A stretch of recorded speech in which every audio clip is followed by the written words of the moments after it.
राजनीति परचून की दुकान हो गई है। जिसको जब मन करता है अपनी दुकान खोल लेता है। खासकर बिहार में। बिहार देश में विकास के लगभग सभी मानकों पर नीचे से पहले नंबर पर होता है। ऐसे में बिहार के सभी नेताओं को बिहार के विकास की बड़ी चिंता होती है और वह इस चिंता में इतने दुबले होने लगते हैं कि उनको लगता है कि वही बिहार का विकास कर सकते हैं। और बिहार का विकास कैसे होगा? तो राजनीतिक पार्टी बनाकर। शायद उनके पार्टी के बिना ही बिहार का विकास रुका हुआ है।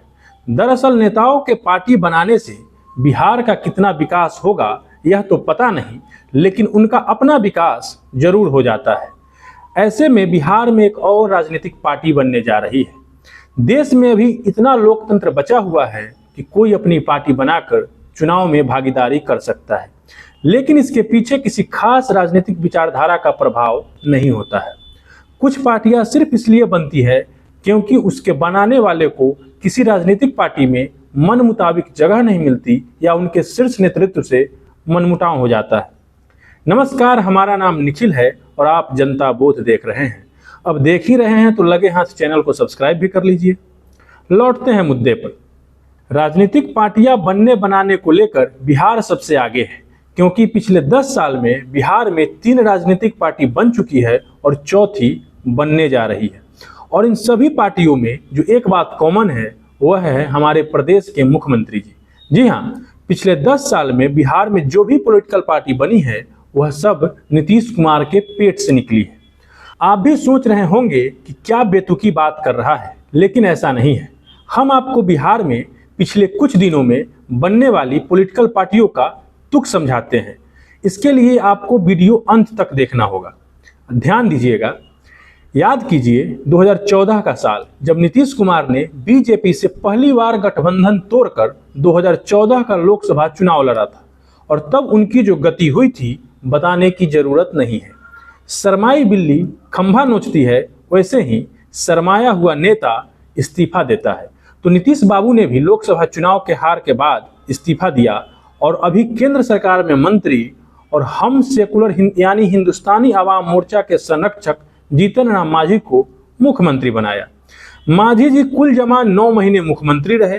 तब तक नीतीश जी अपना लाज शर्म झाड़कर फिर मुख्यमंत्री बनने के लिए तैयार हो गए। लेकिन अब मांझी जी को मुख्यमंत्री का कुर्सी छोड़ने में दिक्कत हो रही थी। आखिरकार उनको छोड़नी पड़ी, लेकिन वह नाराज हो गए। उन्होंने कहा कि उनको मुख्यमंत्री के पद से हटाना दलितों का अपमान करना है। फलस्वरूप उन्होंने जेडीयू से इस्तीफा दिया और अपनी पार्टी बनाने का ऐलान किया। और इसके फलस्वरूप बिहार में नीतीश कुमार के पेट से पहली राजनीतिक पार्टी निकली, जिसका नाम है हम सेकुलर यानी हिंदुस्तानी आवाम मोर्चा सेकुलर। उनको भी बिहार का विकास करना था। बिहार में दलितों का अपमान हो रहा था। अब बिहार का कितना विकास हुआ यह तो आप लोग देख ही रहे हैं, लेकिन मांझी जी का खूब विकास हुआ। अननोन विधायक से मुख्यमंत्री हो गए, अपनी पार्टी बना ली, बिहार के महत्वपूर्ण नेता बन गए। अब तो केंद्र में भी मंत्री हैं। बेटा को बिहार सरकार में मंत्री बनवा दिया, बहू को विधायक का चुनाव लड़वा रहे हैं। कुल मिलाकर बात यह है, मांझी जी ने जमकर अपना विकास किया। अब इसी कड़ी में दूसरे नेताजी हैं जन स्वराज के संस्थापक प्रशांत किशोर। उनकी पार्टी भी नीतीश कुमार के पेट से ही निकली। आदमी कितना ही ऊपर और दूर चला जाए, लेकिन लौटता तो आखिर घर ही है।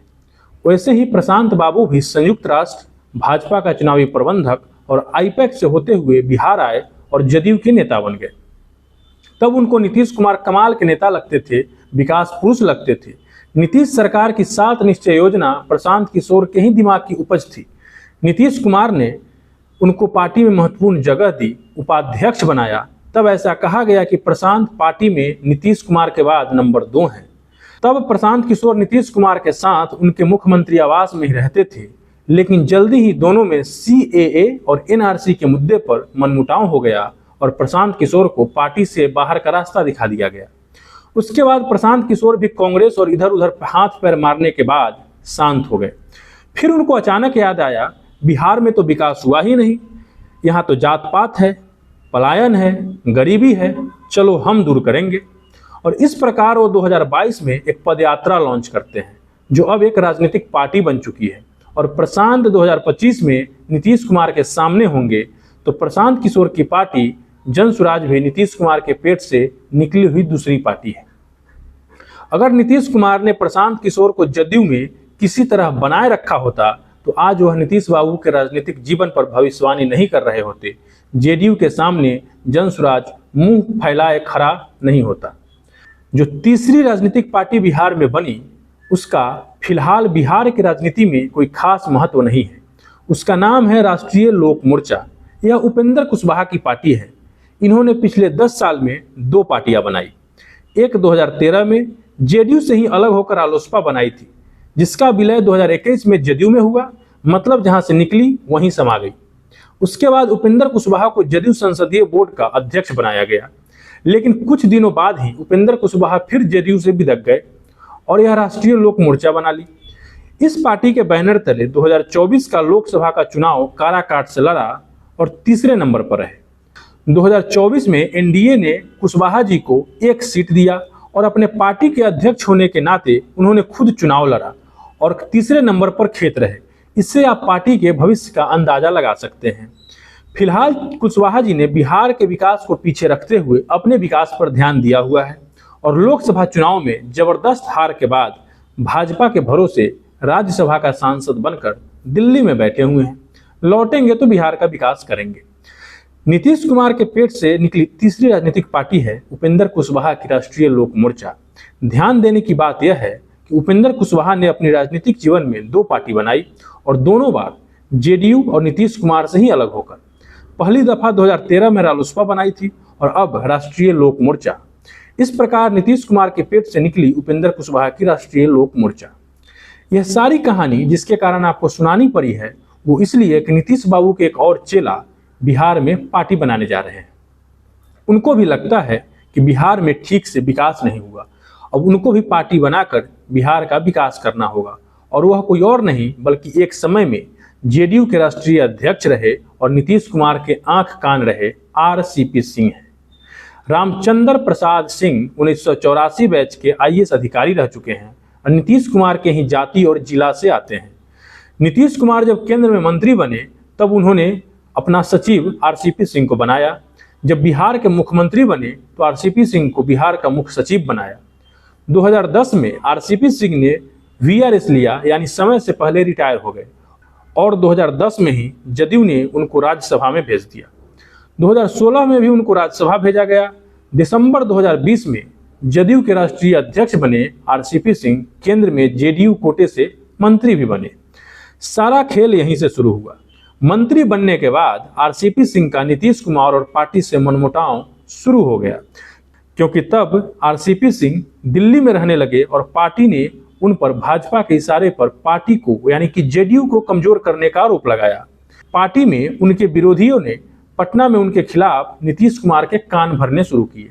नेताओं ने यह भी कहा कि आरसीपी सिंह नीतीश कुमार से पूछे बिना ही केंद्र के मंत्रिमंडल में शामिल हो गए और इतिहास गवाह है कि क्षेत्रीय पार्टी में हमेशा पावर सेंटर एक ही होता है। नीतीश कुमार को जैसे ही आरसीपी सिंह के इर्द गिर्द पावर सेंटर का आभास हुआ, नीतीश कुमार ने उनके पर कतर दिए। अंत में मतभेद इतना बढ़ा कि उन्हें 6 अगस्त 2022 को जदयू से इस्तीफा देना पड़ा। पार्टी छोड़ने के ठीक 9 महीने बाद 11 मार्च 2023 को आरसीपी सिंह ने दिल्ली में भाजपा की सदस्यता ग्रहण कर ली, लेकिन बीजेपी में भी उनको उचित स्थान नहीं मिलने की वजह से हाशिए पर चल रहे थे। लोकसभा चुनाव बीता, बिहार में राज्यसभा का चुनाव बीता, लेकिन आरसीपी सिंह को कुछ नहीं मिला। संगठन में भी कोई खास महत्व नहीं मिला। अब मन मसोच कर आरसीपी सिंह भी बिहार का विकास करना चाहते हैं। इसके लिए उन्होंने पार्टी बनाने का ऐलान किया है। उनको लगता है कि उनके पार्टी बनाए बिना बिहार का विकास नहीं हो सकता। अब अगर आरसीपी सिंह पार्टी बनाते हैं तो बिहार में नीतीश कुमार के गर्भ से निकली हुई एक चौथी राजनीतिक पार्टी होगी। बिहार में पार्टियां बनती तो है बिहार का विकास करने के लिए, लेकिन अंत में विकास नेताओं का होता है। यही विडंबना है।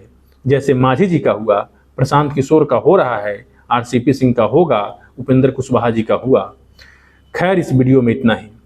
आप हमें कमेंट करके बताएं कि इससे पहले कभी इस पैटर्न पर आपका ध्यान गया था या नहीं। पिछले 10 साल में बनी सारी पार्टियां जेडीयू से निकले या निकाले गए नेताओं ने ही बनाई है। धन्यवाद, आभार। मैं निखिल कुमार। आप जनता बोध देख रहे हैं। हमारे वीडियो को लाइक करें और हमारे चैनल जनता बोध को जरूर सब्सक्राइब करें।